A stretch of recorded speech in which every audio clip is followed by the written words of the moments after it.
Yan, no?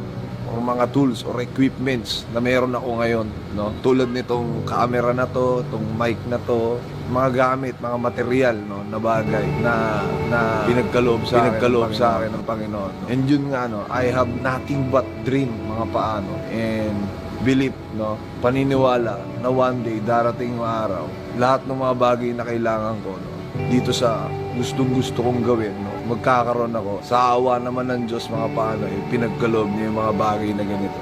Hindi ko alam kung hanggang ngayon kung ano yung pinaka-purpose niya sa akin, no? Pero maraming salamat sa kanya. No? The real reason, mga paano, kung bakit power, no?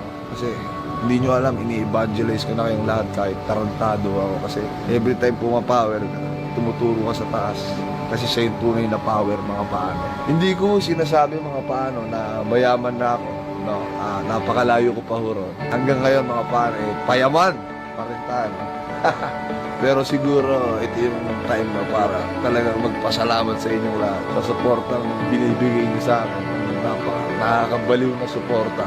Yung suportang hirap i-explain eh. Grabe. Talagang power talaga to. Power. Pero siguro ano, kaya nangyayari itong mga ganitong bagay sa akin ngayon. Para yung iba, no?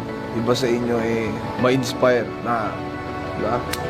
Pumataw, no? At maniwala pa rin sa mga pangarap nyo. Huwag kayong titigil, huwag kayong mapapagod, huwag kayong magsasawa. Hataw lang ng hataw, mga paano.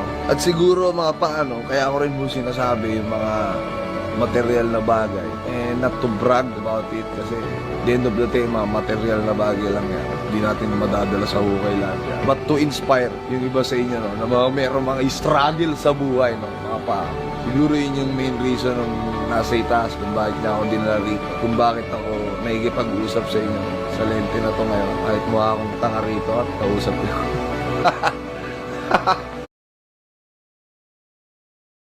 Pinagsasabi ko ngayon, pero maraming salamat po sa inyong lahat, mga paano. Hanggang ngayon, paus pa rin ako. Siguro yung never magiging sapat yung thank you sa suporta na binigay nyo sa akin, sa lahat-lahat, no? Kasi kung di dahil sa inyo, wala ako dito. Nak na puta. Paka showbiz na. Yung mga salamat.